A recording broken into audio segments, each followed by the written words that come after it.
All right, what do you say we go to the cantina? I am dying of thirst. Right. Well, we got Rebel Force Radio exclusive coming up here for you. Daniel Logan, young Boba Fett himself, star of Episode 2, Attack of the Clones, as well as appearances in the Clone Wars.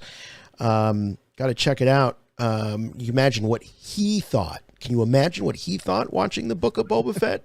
Well, if you noticed, he hasn't been out talking about Book of Boba Fett, but you know he's got opinions. Well, that's because he was saving them for us here at Rebel Force Radio. So we're going to go into the cantina with our buddy Daniel Logan, find out what he thought of the Book of Boba Fett.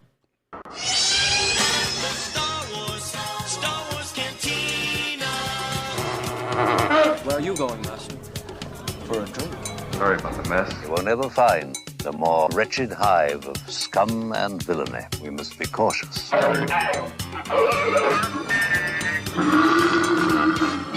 You know, one of the things that I love most about the Rebel Force Radio is that it reaches everybody. And everywhere in the world that I go, I actually get thanked for coming on to your guys' show. And it's an honor for me to be your friends, let alone being able to come and talk Star Wars with you guys. And you don't even know what you guys created worldwide. And it's an incredible thing, guys. And I just wanted to give you guys the respect that you deserve. So thanks for having me back on.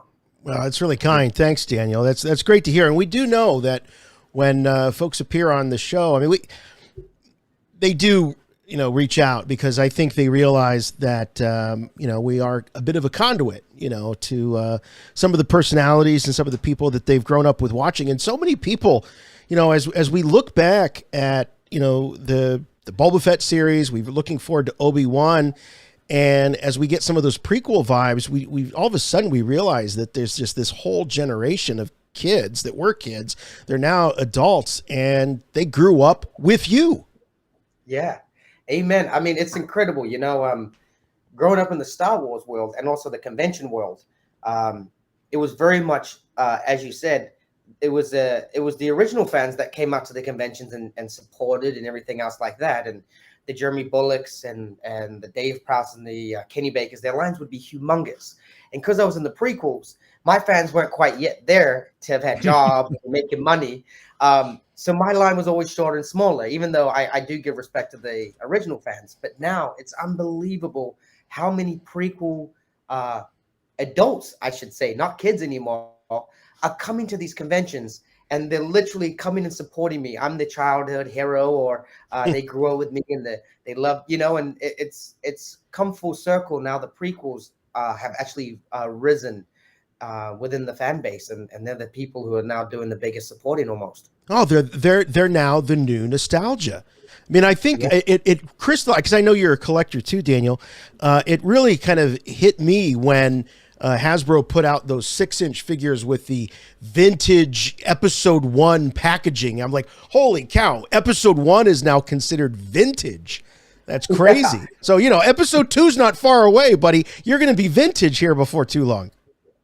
Well, that's what I keep saying to all my collector friends. I'm like, when are they going to bring me out on a VC? I mean, technically, I'm in a vintage collection, but if you ask the original fan base from, A New Hope, Empire, and Return of the Jedi, they're like, don't you ever call those vintage. You know what I mean? Because obviously vintage is late, early 80s. But I guess vintage comes to when it becomes 20, 25 years in the Star Wars world, you can then become a part of the vintage. Even though I do feel vintage now, being in it for so long, there's still a very big passion around the late 90s, early 1980s Star Wars toys that used to just flood the whole entire supermarket or the markets.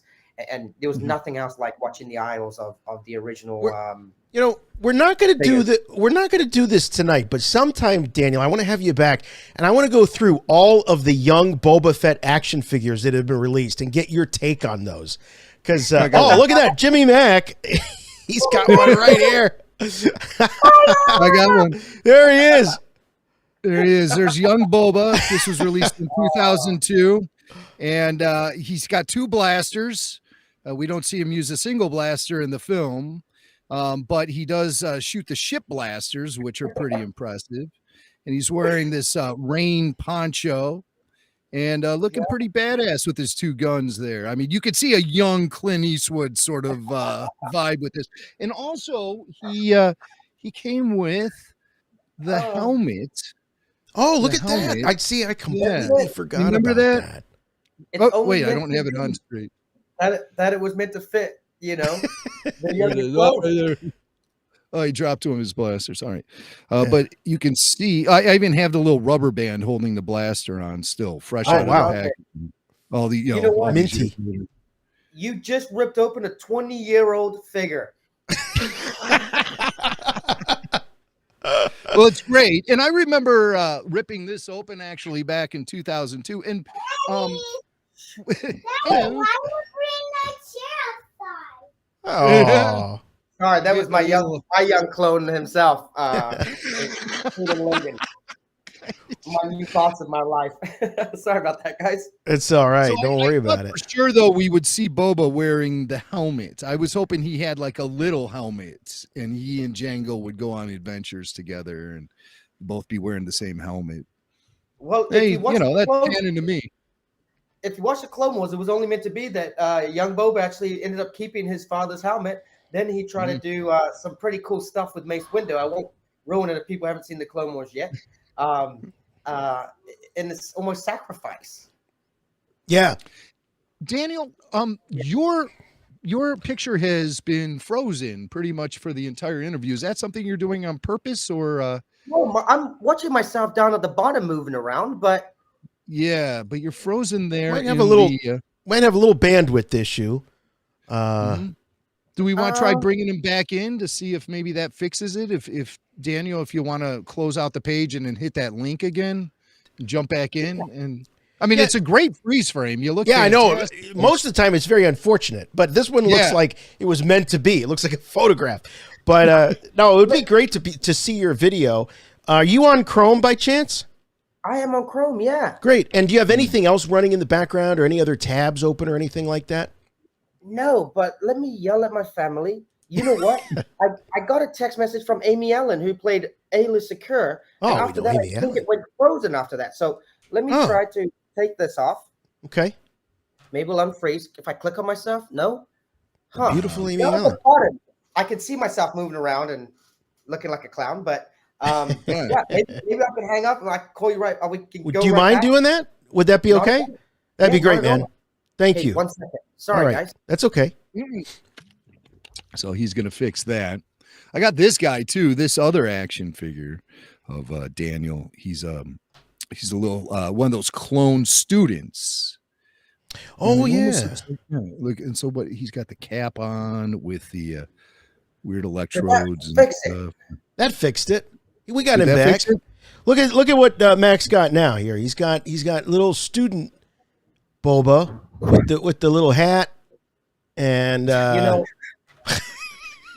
that was a hard the day's of electrodes. work, I'm not gonna lie, and I'm so glad that they gave me a figure because it was literally like I want to say a 15-hour day of having to sit and stand in each one of those positions. So when you see the clones come to be and Obi-Wan's walking through that corridor, when they look down and they see young Boba Fett or the clones, I should say, I had to sit and stand in each one of those positions. I think it was over 70, 78 or something like that. Different seats. No and positions. kidding. Yeah. I think most people that watch that, Daniel, would have thought that was all done in CG and they just put your face over it. But you had to go in there and do all of those different, because each kid is hitting different buttons and all that.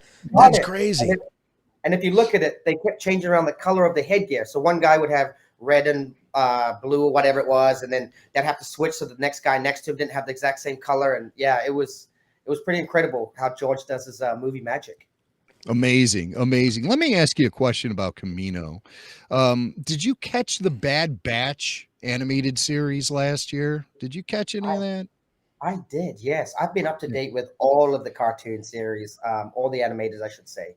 I'm loving what Dave Filoni's bringing to the world. I mean, who would have ever thought of being able to expand on an already expanded character like Boba Fett and Jango Fett? Being able to bring technically family members of Jango and Boba to life and then give them all different personalities was a wonderful idea. And I think a lot of people have attached to the series, The Bad Batch, and we're all waiting for the next season to come out. So as we speak about this this little clone student that you played 70 times in episode 2, that classroom was on the planet Kamino there at that Tipoca City, which got destroyed in The Bad Batch. And I was just wondering if there was any sort of emotional response from you when you saw that happen. You mean Bad Blood? Yes. I'm not gonna lie, being attached to Kamino, it was my home planet, and it was a very sad thing to see how it was able to be destroyed. But then I was also very sad to see that my babysitter, Tonwi, was actually also killed. Right. Wow. So I mean, people don't realize, but Boba Fett had a lot of sentimental love for not only Kamino, but all the Kaminoans, I guess as they call them, like Tonwi, that would have been responsible for raising Boba when Jango was doing all of his bounties at nighttime. Right. Remember, Dad, Tonwi's here. Remember that? That was great. Yep. I never forgot every meme. It's the best thing to be able to answer back people with a 3-letter word. Y-E-P.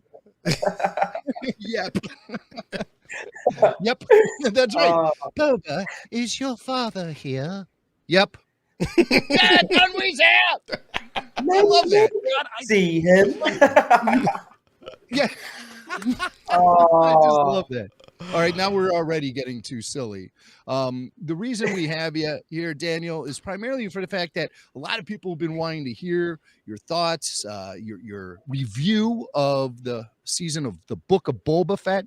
So I just want to ask you, what were your favorite moments from the series? Actually, to start off, this is the first time I've actually spoken publicly about my my thoughts on the Book of Boba Fett.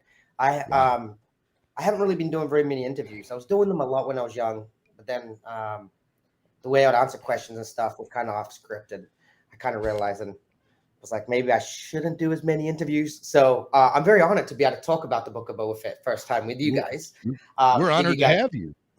But yeah, no, I really liked it. I mean, you got to remember that for so long there was fans that wanted to see Boba Fett come back. Did he survive the Sarlacc pit? What had happened? And for a lot of those fans, it got to fill in the gaps of and bring some of those stories to life that we had been waiting for quite a long time. It's also great the fact that they were able to bring back some of Boba Fett's history. And as we said, Kamino, Geonosis, within the flashbacks. And those were awesome scenes to be able to not only continue the story going forward as kind of George Lucas did and then gone back, but being able to go back during the process of moving forward. And being able to see Kamino again, as we said, the prequel lovers, and as of course myself, I was just so excited and so ecstatic to be able to see my home planet again. Also see the Slave One and or the Boba Fett starship. Sure. Whatever it is they're calling it these days.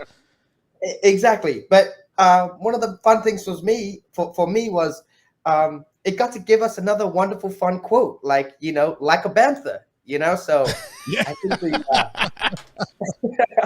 the Star Wars community went nuts over that, and so did I. Yeah. We all thought it was an awesome little quote that we'll be able to enjoy for very many moons to come.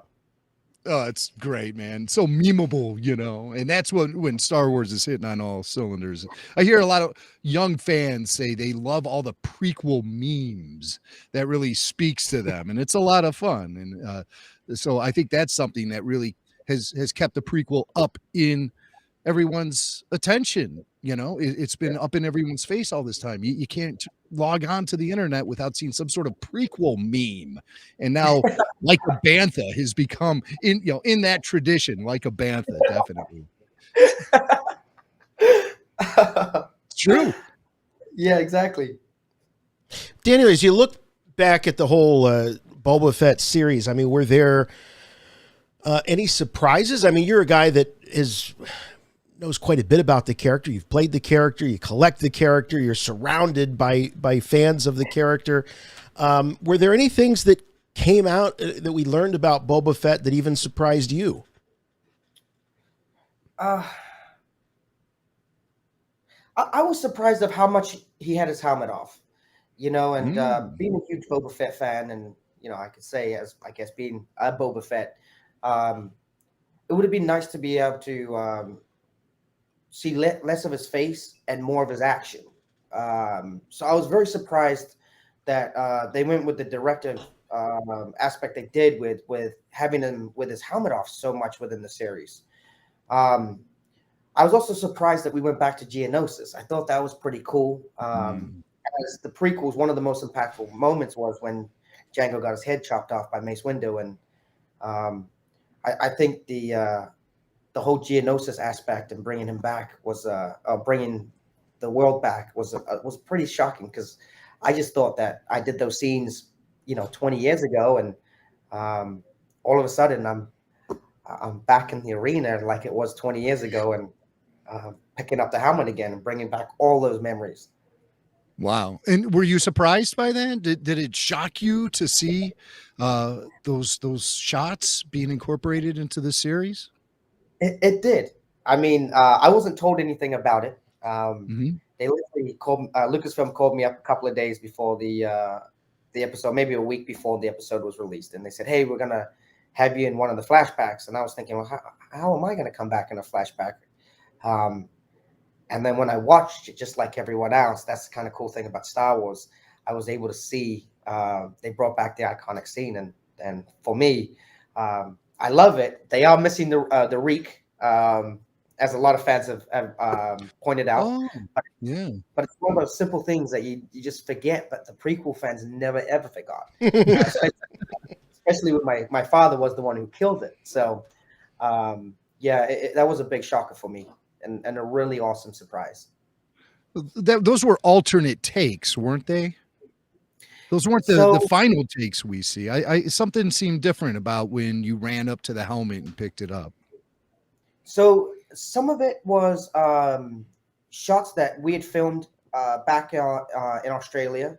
So they used some of those shots that they didn't air during the episode, obviously, because it was just one of those quick flash shock moments. But I didn't realize George had actually captured when I was running up to the helmet, and then also the pickup. But the over-the-shoulder shot, I believe they brought in a body double for that. And then also when I jump out of the bed in Kamino, I don't ever remember there being a bed, because I would have been laying in it all the time. So they didn't end up refilming that shot, and then they deep faked my face. So that over the shoulder shot, that was the other little kid. I forget his name. And then there's another shot, which is when I jump off the bed and then run to the window. That's also the other little boy. Because like I said, I never jumped off any bed. They never got me out of it. Yeah, we never saw any of it. So you're saying that was that shot new for the series, or was that like an outtake from episode 2? It was a mix of both. Some was outtakes from episode 2, and then they had to come in and fill in the rest. And then they deep faced my face. That was the where they came back and they did the deep face or something like that, whatever they call it, which was pretty awesome to be able to catch my little face like that. And you look so sad watching Dad run off and have adventures without you. But I mean, in all seriousness, I mean, it does add some additional layers to your character, or that state of your character, 20 some years ago now. So we get a different perspective on Boba. It wasn't all just, following Dad on all these different adventures, that there was a sense of, perhaps abandonment and, all those things that kids in real life sometimes face. Like I said, I can only imagine that Tonwi was my babysitter, because, I mean, if we were on Earth, you'd have child services calling, saying, who's looking after the kid while his dad's going and killing guys? So that's why I can put my own spin on it and say Tonwi was my original babysitter. But the look was incredible, and I think that they captured it perfectly. And it's kind of one of those looks where you leave your dog at home, you know, and you open the door because you forget your keys, and they're just looking at you like, big puppy dog eyes. Yeah. yeah. But then always excited to see you when you come home, you know, and that was Boba and Django's relationship. Yeah. Yeah. He might have been mad when he left, but he was so happy to see him come back. We're gonna end up creating a whole new expanded universe just on this conversation. Oh, we do it every week on the show. Believe me. We're our own canon. Well, I have to say, Daniel, it was a thrill to see your name in the credits in those couple episodes when young Boba Fett showed up. It's like young Boba Fett, Daniel Logan. I love that. That was great. Thank you. Yeah, it was an honor. You know, for me being so young, I didn't realize the power of Star Wars and the reach and what the fan base was like. And you know, they've continuously kept bringing me back, and I've been so grateful to it. Yeah, you see the Reek over there on the left as a Star Wars fan.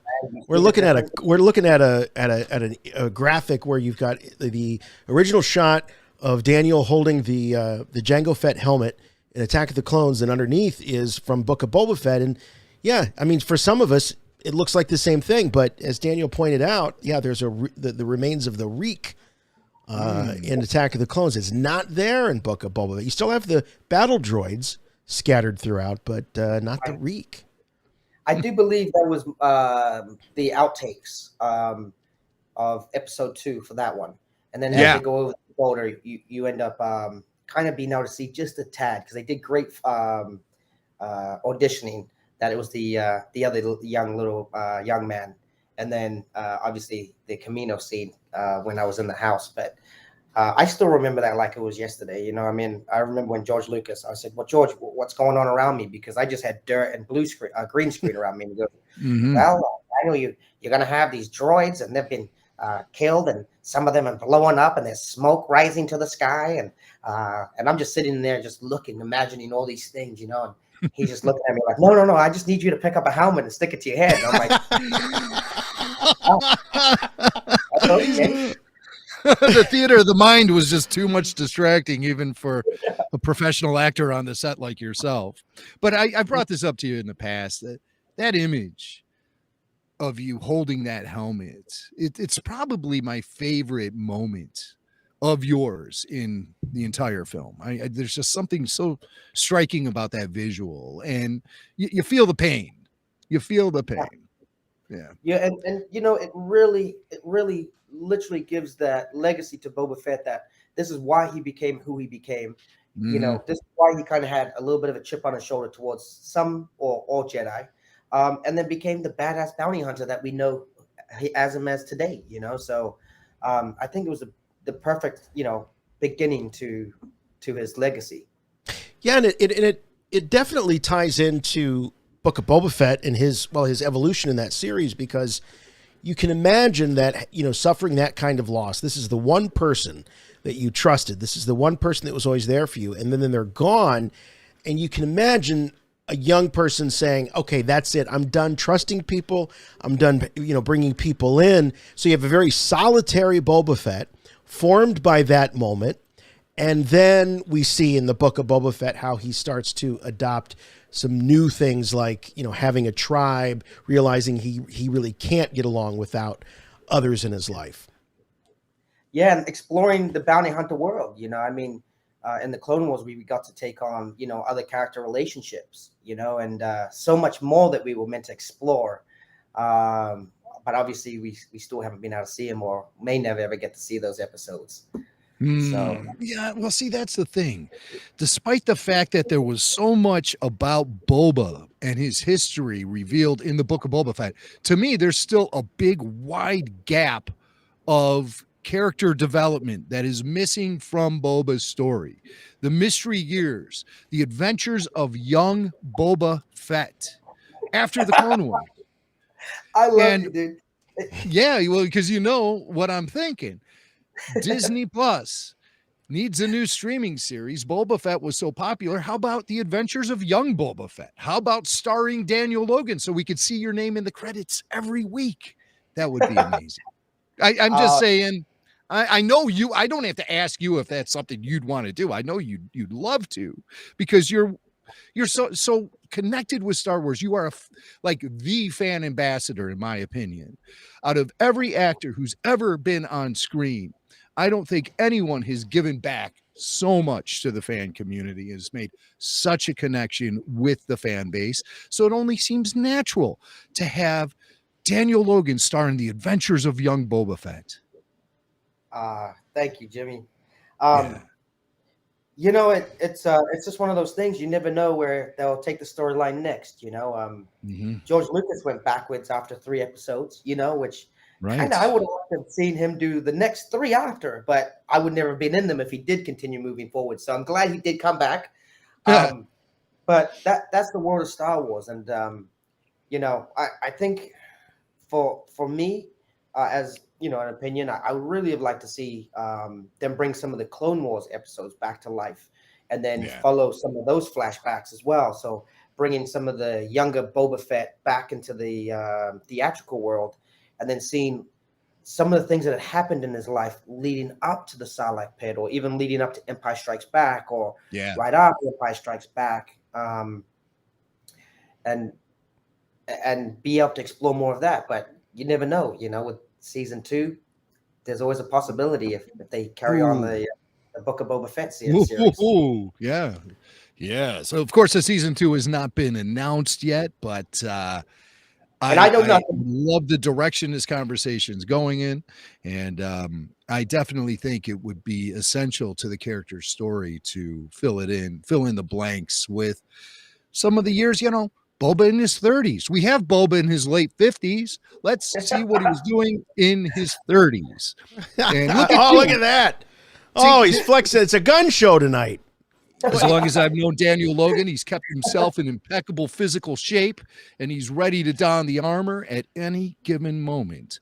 So what might be a pipe dream today could turn into reality any day now, with the expansion of Star Wars on TV and everything. And sooner or later, they got to start making movies again. So we know where to find you if we need you.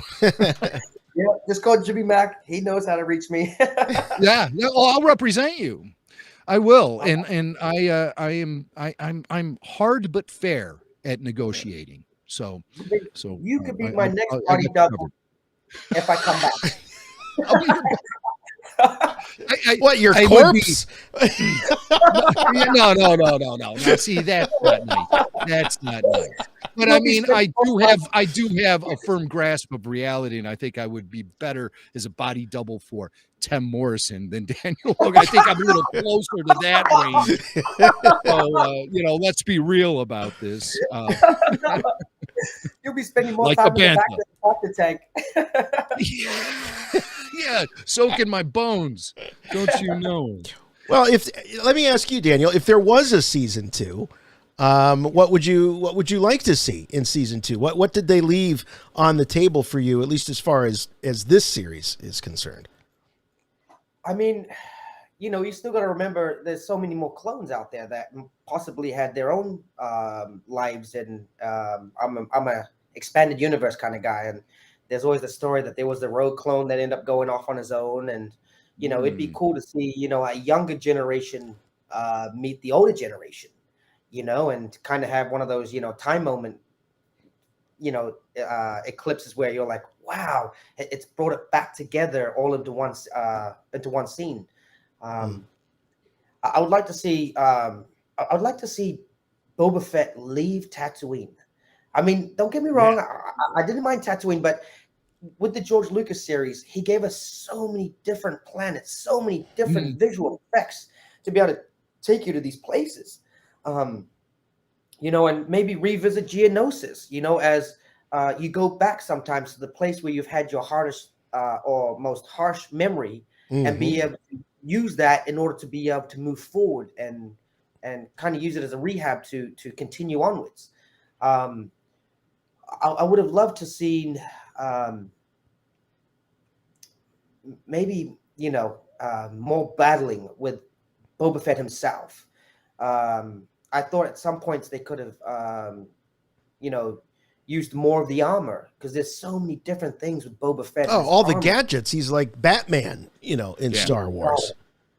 And you know, the one of the times where he was circled, I think at that point it would have been really nice for him to have his helmet on and then just basically fly up with his jetpack, use his flamethrower the circle, and then use, you know, his I forget what the missiles are called, and I just had a blank, you know, and heard them all going pew pew pew pew pew, boom, boom, you know, and hold them all up in 1 second and being like, well, now you know who the new man on the throne is, you know. And, yeah. I half expected, you know, you bring up that sequence where he's surrounded and, you know, why doesn't he use the jetpack? I have, you know, expected to him to have kind of that sort of that moment like in Raiders of the Lost Ark when Indy doesn't want to be bothered with the swordsman and he just shoots him. Yes. I just figured he would just hit the jetpack and just fly off, you know, and everybody would just be looking around, you know, like what just happened here? Yeah. There is one character, you know, Jim brought up Bad Batch, and I want to put a character on the screen. Just get your thoughts about this, because there's a lot of speculation about, for fans of the animated series, about Omega and the potential connection with Boba. And we talk about, you know, the connection you have with young fans and how a lot of, you know, especially fans that were young during the prequels sort of kind of identified with your character. So there's another young character that is being kind of linked to you. I think it's more fan speculation than anything else, but would you like to see some sort of real connection between Boba Fett and Omega so you wouldn't be alone? The big universe, you'd have a sister? well, technically, she did announce that she was a sister of Boba Fett. Yes. Or a clone of the original The donor. OG. So I guess, yes, the OG. So I was an unaltered clone, and I forget what they called her as a gene, a clone gene. But so technically, just me putting it together as a puzzle, I would say yes, she would be my sister. And I remember when she first came out, and people sent me all these messages saying, "Oh, they brought you back as a female."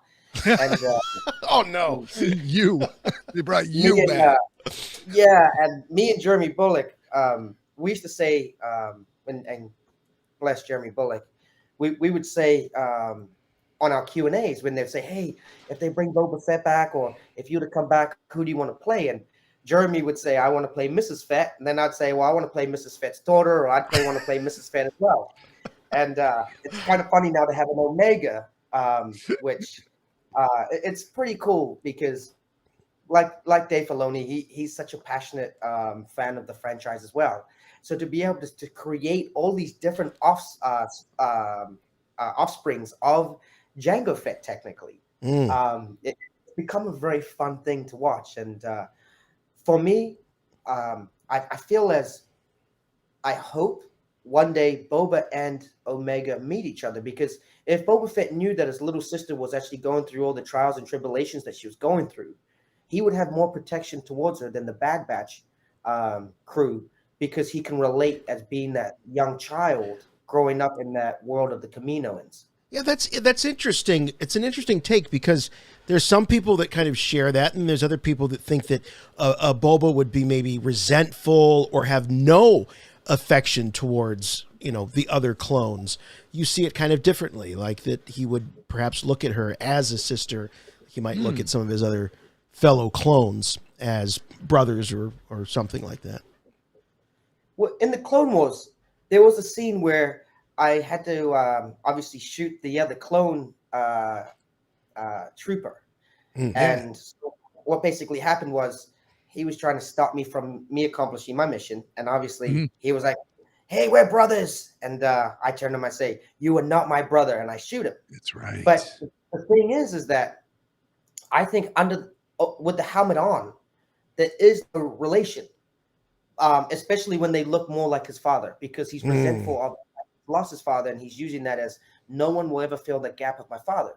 But having a sister technically that looks just like him, almost in a twin, like a complete twin, you'd have more you would identify more with someone that looked just like you or was very close in look, as you can see. I mean, she smiles a lot more than I got to smile in Star Wars. No, you got a kind of a snarl a lot of times in Clone Wars. Yeah. That was my hungry look. They didn't feed me very much, so every time I got hungry, I just They did, Well, they really did capture, I feel like, I don't know how you feel, but young you really well, I thought, on the Clone Wars. And to have you in there, as the voice and all of that, that was one of the things that made that series so special, is any chance they had to get, the original back and contribute, they did. And that always made it, just more authentic. Yeah. I mean, I was so nervous with the first few episodes. Like, I was so nervous. I didn't want to ruin the character. I didn't want to disappoint Dave Filoni or Lucasfilm. And I knew it was a huge honor to be back as Boba Fett. But then as I started getting on and feeling more comfortable back in Boba Fett's shoes, I started becoming Boba Fett again. And we did like 3 or 4 episodes, or maybe more, that weren't released. And those were ones that I got to do with Corey Burton. And Corey Burton just helped me hit those lines, hit those words that you were just made it so much more powerful. So when I went in and recorded those lines, it was like I was Boba Fett again, but I would just grown a little older. And it was very sad not to see those episodes being released. When I got the scripts, I remember I pretty much cried to read what they gave Boba Fett and how he was going to come to be the character he was, and how he I don't know how much I can say. Right. You got to be careful here. Yeah, but we saw those animatics, and so those have been released officially. Yeah. Because as we can see here, was that? Oh, as we can see here, right? He goes from being partly getting himself a belt, some pistols, and stuff like that, and all of a sudden, we jump to forward where he's fully armored, and there's some really cool stories there. But no dent in the helmet. No dent. No, not at that point in time. Yet. After we obviously get off the ground, there's a bit of a smoke to the helmet, and it was really cool for me to be able to give something to this character that was before my time, because although I was young Boba Fett, I never really had anything that my character had given to the original character. And we always wondered what had happened to the helmet, how he got his dent. And I always joked around that Jango Fett's head was so big, and when he walked into Slave One, he just kept banging it on the what is it called, the ramp door. But then Dave Filoni brought it back to he gave me that opportunity to be able to give even the iconic dent on the helmet to some of my work that I thought was pretty cool, but we never got to see. Yeah, at the hands of this guy, Cad Bane, who got his live action debut in the Book of Boba Fett. And they brought Corey Burton in. And you mentioned Corey, and any chance we get here on Rebel Force Radio, we've never had him on the show, but any chance we get to talk about Corey, we love. What a legend, and that voice. I mean, you just could not do that character without that voice. And so cool that he kind of took you under his wing there in the studio and helped you get through, get some of the butterflies out. Yeah, I mean, he's such a wonderful man, and I have nothing but great things to say about him. And the sad part is that not everybody's so outgoing as Daniel Logan. And, I have ADHD. I can talk to 5 people at once, and I kind of enjoy it because it helps to, tire my brain out. Where people like Corey are just so talented, and he uses his downtime to create and be able to merge himself into these characters that he has to portray. And as you see with Cad Bane, I mean, watching him, say those lines and be able to become Cad Bane, it gave me something even more to be able to feed off than I was used to it theatrically of some of the actors I've worked alongside who are moving in front of me. Oh, you've worked with so many talented people. I mean, super talents. Corey Burton, just one of them. Another one would be Ewan McGregor. And we got to see Ewan a couple weeks ago making his debut as Obi-Wan Kenobi in the streaming series. And how cool was that for you to see Ewan back in that wardrobe and with the mullet, and just like how you left him on Kamino? Just how he left Kamino. No, Yeah. you know, I'm the biggest Ewan McGregor fan. I mean, he treated me so well on the set of episode 2. I mean, he almost became very childlike just to be able to match my personality at the time. And I will never, ever forget some of the memories that he's installed in me for the rest of my life. If I got a quick moment, like I don't know if I told it here on Rebel Force, but I was allowed to drive the golf carts all around the set. So he would anytime find me, like, come on, kid, let's go and drive the cart. So we would go and drive together all over the studio. And there was this little hump between the 2 studios that we were working between. And he helped me to make it go faster by adjusting the little bolt that used to be behind the throttle. And he comes flying down the studio driveway, and right in front of the first and second AD's offices, he slams on the brake and hits the thing sideways and goes. So basically, you know, doing a pretty cool skid. And as a little kid, I'd never ever drove before, so this was the coolest thing that I was gonna ever get to try. So he's like, all right, kid, come on, it's your turn, you jump in. He starts jumping out, and as he starts jumping out, someone from the studio comes running in and cuts us off. It's like, get that kid out of that cart. And I didn't realize that there was something called a liability in lawsuits. Yeah, insurance, right? Yeah, insurance. You know, we didn't have the insurance to kill young Boba Fett, so they wouldn't let me drive the golf cart anymore. So I kind of was like, "Oh, you ruined it for me. Oh man, this and that," and which he really didn't. And then on my very last day of filming, he comes up to me and he asks, "Hey Daniel, what time are you going back to New Zealand tomorrow?" And I reply, "I'm going back at like 9 o'clock or something like that in the morning." And he says, "All right, perfect. I'm gonna tell your driver to come and pick you up about 5 o'clock. You come to the studio. I got a surprise for you." And I'm like, "Oh, what? Oh, sure, okay." It's me, my mom. We get up super early, 5 o'clock, maybe 4 or 5, and we drive out to the studio when it's pitch black. Can't see anything, and I had no clue what I was about to do. And we drive into the Fox studio right where the gate is, and he's sitting in front of the gate with the lights on to the golf cart in a row. And he said, "Come on, let's go and drive around the studio." So young Boba Fett and Obi-Wan Kenobi drive the set of the studio lot of Fox Studios for about an hour. Oh my gosh. That's just one of the things that is what kind of person he is. I mean, with such an established career and being such a huge actor, he didn't have to make that memory for me. And I'll never forget that. You know, that's one of the things that you have the power of being able to do, no matter who you are or what you become, is always giving back to those that may need it at the time that you can give it. And I'll never forget driving around the studio, because obviously my contract was up.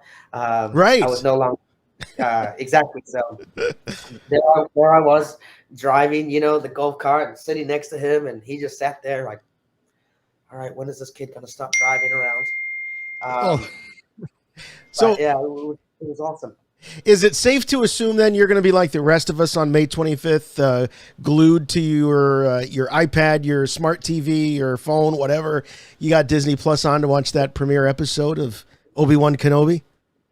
Yes, I went and bought a little bit bigger of a TV just for the Boba Fett series. Oh, really?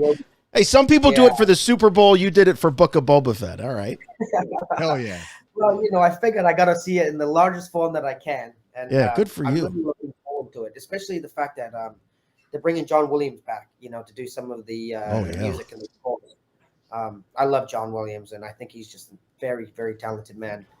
But yeah, I'm really. Hey, get out of here! Sorry, my wife. No. Oh, we got invasion. Oh, now, toddler mayhem. Now, look, just so we're clear here, we have an open door policy on kids, but I also know that there's a privacy issue, and you don't always want their faces on screen. So, but I don't want you to, you know, shoot. I would have put them on, but there's a bathroom right next to my office here. I don't know why my wife's using that bathroom right now. So he ran in half naked and. All right. Hey, we have an open door policy for that too, Daniel. Just so you know, we don't discriminate. I wouldn't want the world to see that, you know. Well, Daniel, Come You've here. been great to hang with us for this long. I mean, gosh, we've kept you a lot longer than I thought we would. There we go. Hey, buddy. There he is. Hey, little man. Hey, little man. What do you got? What's on your T-shirt there? What's on Who's that this? T-shirt? Iron Man? Is that Iron Iron Man? Man? All right. Yeah. Oh, Iron You can tell Man. he's the next actor to come in the family. Hey, No can you say doubt. Dad Conway's here? Come on. Say, Dad, Tanwi's here. Daddy's here. Yay. That's awesome. Who's this? Who's that over there in the corner? Oh, wow. Say hi, everybody. Happy baby. Hello, little buddy. What's your name? Logan. Hey, Logan. These are Daddy's Logan. friends. That's Jimmy and Jason. You'll get to meet them probably in a couple of weeks. There's a moon on yours. There is a moon on his. That's actually a space planet from Star Wars. You'll be in a space planet maybe one day. If they need a baby Boba Fett, you can tell this kid definitely right there. mine. Oh, baby Boba. Be perfect. Exactly, right, my lady? All right. You want to get yeah. going now so Daddy can finish his interview? Yeah, let's go Say finish goodbye our to his corn. friends. Our Okay, snappy go eat snack. your corn. Say bye, friends. Bye-bye. Now, He said corn, not corn. yeah, corn. I know. I heard the hard just the hard C. my Now, family. Oh my goodness, they're making me sweat. It's like Oh, that it- guy in the interview, oh, and it's- the kid comes in and he's like, hey, pushing the kid aside, and then the mom runs in and she's crawling along the bed and she starts yanking the kid out. well, now, how old is he? He is 4. He just turned 4. 4, February. okay. Wow. Yeah. And it does he make the connection when you show yourself in the? It's still not quite old enough to make that connection, or does he? No, he does. Yeah? I showed But him that's Yoda Dad? Kamino too, and he goes, I said, who is this? And he's like, Boba Fett. Just like he was able, my wife was pointing at the screen at Boba behind me. And she was like, who is that? Who is that? And she could hear her. And he knows who Boba Fett is. And it's kind of crazy. I haven't really pushed him upon him. But I think the fact that I had just so much Boba Fett in my house, he has no but to know who Boba Fett is. And he's a huge Daddy fan. So in a sense, I can sit him down and watch episode 2 or the Clone Wars with him. Like, look, wait, Daddy's scene's coming up. Daddy's scene coming up. And then his ADHD kicks in and he runs away. I'm like, Yeah. Well, he's probably more familiar with Boba Fett than he is Santa Claus. exactly. He still believes in Santa Claus. Santa Claus still brings him Santa Claus still brings him his presents every year. Yeah. I don't know how they get here, but someone wonderful brings them. And No kidding. yeah, A clone of yours, apparently. Santa clone. Santa Claus. Maybe Omega brings them for us. Omega. Now, of course, the fans have jumped all over Omega, and they've been putting your face on her head, and that's always very entertaining. Oh, to try to get the live action equivalent. Yes. Well, what do we have to draw from? This guy right there. I mean, there it is. There's Omega, facial hair and all. Give him a wig. Oh my God. Well, like I said, Daniel, we've kept you on for a long time, but we want to ask you some of the Yoda questions because we've never done that with you before. Oh, believe it Of or course, not. the Yoda questionnaire, these are Star Wars questions that may look very simple on the surface, but are actually very complex Very with deep. some of the answers you might be able to give us. And these questions were actually sent to us by Yoda himself via fax. You think he'd have an email address, but Yoda, he's still using the fax machine on Dagobah. Yeah. So I think Jason has the questions. Do you want I to make do. this official? Oh, let's make it official right here. The Yoda questionnaire. That's right. The official theme song, courtesy of Richard Cheese. All right. Are you ready? I'm ready. All right. Daniel, what is your favorite Star Wars line? Your favorite line from Star Wars? Impressive. Most impressive. But you are not a Jedi yet. I had a That's good. piggyback. Empire Strikes Back. Empire Yes? Strikes Back. Oh, yeah. Yeah. Classic showdown between Darth and Luke, and it was all pretty much kicked off. They had a little sparring, and I think it's when Luke sticks that hose and it shoots the steam in Vader's mask. And impressive. Yeah, most impressive. All right, that's a good one. That's a great one. Yes. That's a great, and I don't think anyone's ever given us that as their favorite line. That's a first. I thought you were gonna say he's no good to me dead, but no. Oh, Boba, Hidakara Tui. I'm like, what does that mean? Go You know what my favorite you know what my favorite line is? Dad, Tonwee's here.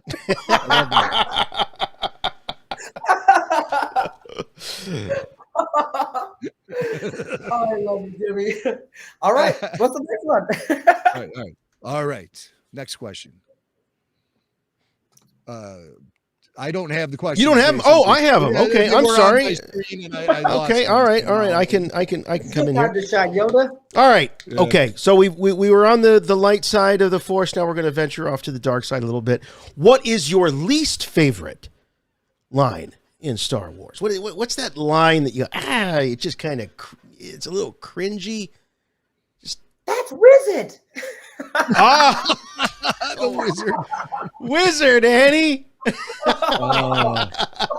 Throwing sorry, Jake. Kitster under the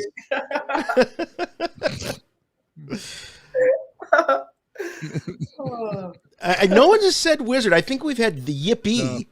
Yippee has made it, but Wizard has not. So so far, Wizard Annie.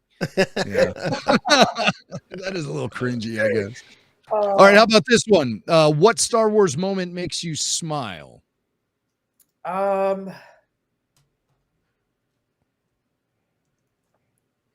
When Leia wears her slave Leia outfit. Another first. Though I suspect if everyone were honest that took the Yoda questionnaire, that would be a more popular answer. But you're the only one that has we'll just say guts to admit that. Well, see, most people think of a funny moment when they answer that question. Daniel, your response is more of that of appreciation. It's a smile of yes. Yes. Yeah. I'm smiling for every young Star Wars fan out in the world. Well, I'll tell you, a lot of us who did grow up with Star Wars in the 70s and 80s reached maturity by seeing those images of Carrie Fisher back then. She was just so fabulous looking in that. And I know she's gone on to say she didn't really care for wearing that thing. Of course not. It looks incredibly uncomfortable, but I think she had fun with it too. Yes. And the iconic imagery speaks for itself. Yeah. What's that? Bless her for giving us the wonderful costume that she wore very, very beautifully. Yeah, she sure did. She sure did. I mean, she, when I sometimes I'll see pictures of her, particularly some of the behind the scenes stuff at Empire Strikes Back, and she's just strikingly gorgeous. I mean, she's iconic for being Princess Leia, but she really is just was sadly just a incredible beauty. She's just absolutely beautiful on the inside and the outside. And, Daniel, you as a lot that do the convention circuit, you become a bit of a family. And I think you had many, many times on the road with Carrie Fisher. Yeah, she had this lipstick one time, and she signed my forehead. And at the time, I thought, oh, whatever of it, and then I ended up smudging it across my forehead to try to wash it off in the bathroom, which technically any other fan would have probably just had it tattooed onto their forehead. Oh, totally. It left this huge red mark that made me look like I'd rashed out from some weird, reaction. So for the whole, I think it might have been a celebration. For the whole celebration, I've got this huge red smudge across my forehead. I'm like, oh. Courtesy of Carrie Fisher. Yeah, she like you said, Jay. She was her personality was just as bright as the beautiful character she brought to life. And for everyone who got to meet her, they know how wonderful she was to meet and get sprayed full of glitter. And then everyone else who didn't, you just got to take our word for it. She was the best original character to meet. She just was so loving and just adored what she had and what she can contribute to the world of Star Wars. Awesome. All right. Are you ready? We got a couple more for you. This might be obvious, but who knows? You might surprise us. Who or what, because we want to be very inclusive here, is your favorite Star Wars character? Who or what? My favorite character.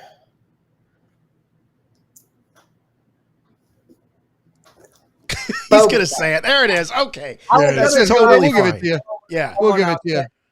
It's obvious. Like, he's the baddest character. Even if I didn't play him, I'd still think he was the baddest character and the coolest character in Star Wars. And, Yeah. Kind of have to say. Now, who is your favorite babysitter in the Star Wars universe? Well, Could it when, be? when Lama Su was technically always busy, so I'd have to say it was probably Tan Wee. Tanwi's here! All right. Oh, I forgot the days that Padme would come over and babysit me. Oh. That's right. Or maybe one of the handmaidens. Well, Yes. Exactly. either way, All right, you what's win. next? What do we got next? All right. Who or what is your least favorite Star Wars character? This is a tough one, I know, for a lot of people. But if you had to get rid of one, who might it be? I have a guess. I gotta be honest. I gotta say Finn. I mean, Finn. Star all he Wars did was- sequel trilogy Finn. run around and screamed, "Ray! Ray! Ray!" And I only because I think that he could have been explored more. I mean, Yes. with the fact that we brought out, that he was a stormtrooper, or as I spoke about, a clone being defected from the clone and Kamino. It was kind of the same that they could have portrayed with him as a stormtrooper. So I think they really missed out on being able to give him more depth of a character. And Yeah, there was a lot more. The character had a lot of promise, and it just never quite took off. I completely agree with you on that. Yeah, and I think John Boyega would agree with that as well. So I've heard him publicly speaking out about how they dropped the ball on his character development for each film. So that's how he sees it as well. All right, last question here, Daniel, and you're in a unique position because you've actually experienced this. But let's just imagine that another Star Wars movie was to be made with you in it, and George Lucas is back as director. And what would you like to hear George say to you right after he says, "Cut" on your last scene? see you next time, kid. Nice. Oh, right. Very good. Perfect. Very Great good. answer. Great. I can't believe you haven't done this before. Yeah, really. Really? Well, that was fun. That was fun. Hey, Daniel, before we let you go, the last thing I want to ask you about is the Geeky Tikis. Dominic Pace obviously played Gecko the Bounty Hunter in The Mandalorian, and he's got these tiki mugs coming out. And I guess Bounty Boxes is involved with that, or you are directly? I love Dominic, and like a character Boba Fett, you need to embrace your character as much as you can. And if you can do more than what the presence of him on film was, which Dominic is definitely doing, I support that. And so basically, he's teamed up with Bounty Boxes, and he and the Tiki Mug Company have created this really awesome Tiki mug. It doesn't only have Gecko on it. It has the Mandalorian. It has some of the Reek, as you can see there. And so did make it. cool characters. Exactly. IG 11 right there on the front. So I was very honored to join up with him. So yeah, Bounty Box. This is one of the things that we do at Bounty Boxes. We support other fellow Star Warsians, I guess, people who have been in the franchise. From a split second in the world to people who have actually had very long careers in the universe. We had Dominic Pace come out almost a year ago, and he's a great person. He's a father like me, and he was supporting his children to hopefully get them into a good college so that they have every chance at success. So we brought him out. I fell in love with the guy. His kids are awesome, and I figured, you know what, this is the kind of guy that I want to support. But Bounty Box is one of those places where we've had Ray Park, who was Darth Maul, to Ian McDermott, who was Palpatine, all do signings for the page or the group, I should say, and or the family. And it just keeps on expanding. Last week we had John Morton, who was you got it, Jinx, personal Jinx. Luke's gunner, if most people don't know, and he got to tell. So basically, what we do is we bring some of the actors from the Star Wars universe, and if you're in the group, you get to have a personal story time from these actors of some stories that you may never ever heard, because I'm the one who's asking all these wild questions. I think I froze again. Oh, no, you're back. We see you. Yeah. So, Boba Fett does the freezing. He does not get frozen. That's what I know about that character. And one of the coolest things was talking about the freezing was John Morton was actually the Boba Fett that was in the freezing chamber scene, which a lot of people didn't know, that there was many more Boba Fetts out there in the world than Jeremy, because sometimes Jeremy was doing theater or filming other projects. So while he was away, they had to have stand-ins come in and fill in those positions, or also stuntmen. And one of the cool stories about Dak, which I didn't realize, is that in the inside of the snow speeder, what they did was George Lucas actually had filled it with salt, because obviously you can't have snow. It would keep melting every single set, and the lights would obviously melt it. So they had all this salt. And then at the end of it, they had to bag up all the salt, and then they sold it to another company that he ended up going on and working on that filming project, that they used and reused the exact same salt. And my ADHD brain was kind of running away with me thinking, did you have a special connection with this salt? Did you know exactly each little, cut in the salt or whatever, or each shape that the salt was? How did you possibly know it was the exact same salt? But obviously it wasn't my time for Q&A. I was the questionnaire and not the question answerer. So I was just running that around in my brain, like how did he know it was the exact same salt? He's a salt expert. Maybe he likes to salt his rim when he has a margarita from time to time. I know I certainly do. Maybe. Well, we have the. I'm sorry, Dan. I said maybe he might have tasted the salt, and then on the next project tasted the same salt and knowing that it was the exact same salt. You see him putting it on his French fries. Well, I'll tell you, these you guys all give so much back to the Star Wars fan community, and the company is Beeline Creative, and they are putting out these Geeky Tikis for season 1 of The Mandalorian.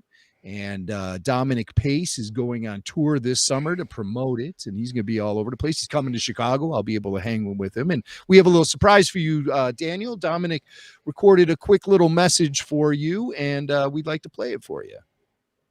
This goes out to my dear friend Daniel Logan. This is Dominic Pace, who played Gekko the Bounty Hunter from season 1 of The Mandalorian. I'm not sure if the Star Wars community is aware of how kind and generous your heart is. In 25 years that I have been in this business, nobody has been as generous and as helpful as you are. To understand that to be in the same category of bounty hunters and to lift someone up when you didn't have to, I can't tell you how much that means to me and what that says in terms of your character as a human being and also as a member of the Star Wars community. You continue to inspire me every day, and I cannot tell you how grateful I am to have you on Gekko's first official licensed merchandise piece to sponsor it, as well as our second one coming this summer. You're an amazing human being, and I am honored to be your friend. Thank you so much, Daniel, and may the Force be with you. There you go. Dominic Pace sending love to Daniel Logan across the galaxy. That definitely touched my heart and my soul. That's just what kind of wonderful man he is. He's so grateful. And I love working with him also. Actually, I'm hoping that we get the Tiki mugs in time for Celebration. And I might have my own booth at Celebration where I'm going to be able to sell some of my stuff collected. And I'm hoping that if we do get the Tiki mugs in time, it'll be one of the first places that you'll be able to actually live purchase the Tiki mug. Most people might not know, but Dominic Pace is going to be at Celebration as well, along with me. And we're still working on some of the things that we're developing. But yeah, if you guys are coming to Celebration, definitely look Yes, out for we are. Dominic. Obviously, official picks are running it now, and I love the way that they run their conventions and their celebrations. So we're hoping to have him at the booth where he's signing with all the other stars. If not, he'll be at the Bounty Boxes booth, and we're hoping to have the Tiki mugs so you guys can get them there and possibly even signed live by Dominic Pace. So he's definitely a wonderful man, and if you get the chance to go meet him, I highly suggest you support him because, like me, he really just loves his character, and there's nothing wrong with that. Not at all. Great guy. Not at all. Great guy. I've been able to hang out with him in Chicago. Went out to lunch with him last summer. He's just a really wonderful guy. And we support the best people here on Rebel Force Radio. And you and Dominic definitely fill that category. You know, I don't have to tell you. I don't have to sit here. But I can't help myself because love is in the air, Daniel. I had no clue. Thank you guys for that. That was a sweet message. That was a really, really sweet message. And yeah, guys, watch out for his Tiki mug. It's like I said, one of the coolest Tiki mugs. Not only it's the gecko, but he's been able to incorporate so many other characters from the Mandalorian, especially with the Mandalorian coming out later on in this year. You can't drink out of anything else besides the gecko mug or Tiki mug while watching the Mandalorian. It just would not be the way. I'm going to get a whole set of them. I'm going to get a whole set of them.